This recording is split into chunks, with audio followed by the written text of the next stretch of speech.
প্রিয়রঞ্জনকে শায়েস্তা করে বিয়ের মণ্ডপে গৌরব ঝিলিকের স্মৃতিতে সিঁদুর পরিয়ে ঝিলিককে বিয়ে করলো। হ্যাঁ বন্ধুরা, আমরা এমনটাই দেখতে পাবো দুইশালিক ধারাবাহিকের আগামী পর্বগুলোতে। প্রিয়রঞ্জন তার নিজের স্বার্থ সিদ্ধির জন্য কালীপদর সাথে আঁখির বিয়ে দেওয়ার জন্য উঠে পড়ে লাগে। আর আঁখির বারবার মনে পড়তে থাকে দেবার কথা। ঝিলিক বেশ বুঝতে পারে আঁখি কোনো বিপদে পড়েছে, তাই ঝিলিক তড়িঘড়ি করে ছুটে আসে ছাতা বাড়িতে। সেখানে এসে দেখে আঁখি বিয়ের সাজে। আঁখি ঝিলিককে বলে, আমি কালীপদকে বিয়েটা করতে পারবো না, কিন্তু এটা আমি স্যারকে বলতে পারবো না। তখন ঝিলিক আঁখিকে বাঁচাতে আঁখিকে ল্যাং মেরে অজ্ঞান করে দিয়ে আঁখির বিয়ের পোশাকটা পরে বিয়ের সাজে কোণে সেজে ওঠে ঝিলিক।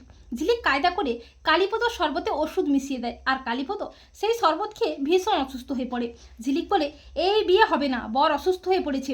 ঝিলিক বিয়ের পিঁড়ি থেকে উঠে পড়লে গৌরব এসে বলে, বিয়ে হবে আমার সাথে। এই বলে গৌরব ছাদনাতলায় এসে প্রিয়রঞ্জনের সামনে ঝিলিকের স্মৃতিতে সিঁদুর পরিয়ে ঝিলিককে বিয়ে করে নেয়।